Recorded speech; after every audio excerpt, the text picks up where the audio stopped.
10 things you may not know about Slash. Aerosmiths Rocks was a major part of his early years playing guitar. I remember first hearing Rocks at a party I was at, and it immediately caught my attention. Slash told Guitar World. Then, shortly after I started picking up guitar, I was exposed to it again and started listening to it over and over. It had this manic punk rock attitude and a rhythm and blues sleaziness to it. There was something about that particular album that really hit a nerve with me. It was everything: the vocals, the bass and drums, Brad, Whitford, and Joe Perry. Their sound really set me off in the direction I wanted to go. He has an interest in reptiles. I started with the whole reptile, dinosaur, and monster fascination as far back as I can remember. Slash told Reptiles magazine. When I was young and lived in London, I think that one of the biggest thrills that I had was going to Crystal Palace. Crystal Palace is a big park, and it had huge, life-size sculptures of dinosaurs. The figures they had, though, were completely anatomically incorrect.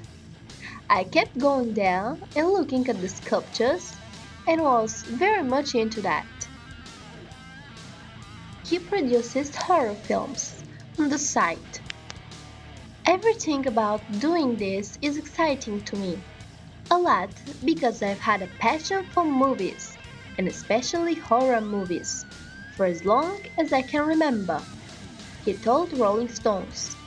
So at this stage of the game, to have the opportunity to be able to produce horror movies is great, and to be hands-on behind the scenes and getting to finally be involved where it can influence the outcome of what the picture is gonna be and what it is gonna look like is very exciting.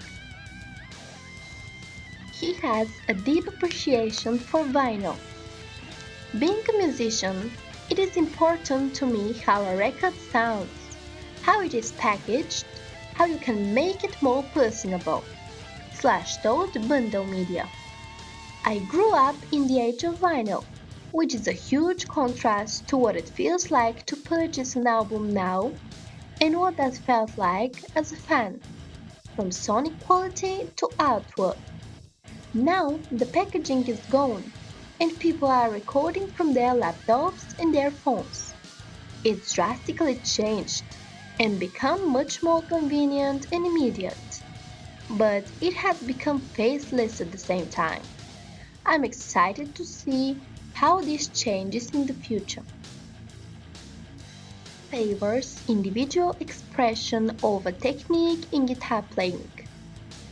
A lot of players in my neighborhood in West Hollywood, or who I was hearing in clubs at the time, were losing the vocal aspect of lead the guitar playing. He told Gibson.com. I just stuck to what I had always dug about lead playing, which was never about technique as a goal. It was about the individuality of the guys I had grown up listening to. The fact that each had his own personality. I never jumped on that bandwagon of trying to outflash the next guy. Scariest movie he has ever seen is Night of the Living Dead. The most scared I've been in a movie that I can remember was when I was a kid and I saw Night of the Living Dead in the backseat of my mom's Volkswagen at a drive-in. Slash told Rolling Stone. I was like 7 or 8 years old and it was a double feature with The Exorcist. And The Exorcist, because I love monsters and those kind of practical effects, I was more fascinated and developed a crush on Linda Blair. But Night of the Living Dead was a very ominous, haunting, and brutal movie. And I remember specific scenes that have stayed with me all these years. Since then, I'm more fascinated in I love creepy stuff. I don't call for psycho movies or people that run around killing each other. When it comes to his band, The Conspirators, he takes the jam band approach. We have always had a collective like-mindedness. Everybody just wants to play, he told The Independent. There is nothing else that we really concern ourselves with. We just like jamming. When we get together and work, we work really hard. But you do not even realize. Wherever ideas come, everyone's very enthusiastic about trying to figure out their own version or their own interpretation. We are just having such a good time and we are all on the same page. What is his favorite thing about rock music? Riffs. Riffs have always been such a cool thing. One of the things I love most about rock and roll music, he told Gibson.com. I think that's the biggest thing, what influenced you and what excites you as a player. You have to be attuned to it. A great riff makes you feel something special inside when you're playing it. Most great riffs have something within the rhythm that is sexy, something you feel that makes it work for you. He stays current with music and is a fan of some newer rock and metal bands. One of my favorite bands out there is Rival Sons. Another one is Monster Truck, he told artistdirect.com. They're really good. Another one is from Australia, Airburn. They're very much like AC/DC. Gojira is just starting to make waves now. They are killer. There's a band from LA called Hillbilly Heralds. They are one of the best live bands I've seen in recent memory.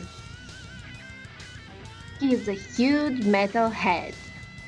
There's a big metal influence that I have always had since I was first turned on to Black Sabbath. I've always loved metal bands. This entire time, they've just been making music with whatever resources they have and gaining a hardcore fan base, he told The Independent. Now that we are in this place where everybody's in a panic because the music business has turned completely upside down, they're like, well, we're cool. We've been doing it our own way all along. To this day, the only thing in rock and roll that survived the test of the millennium has been metal.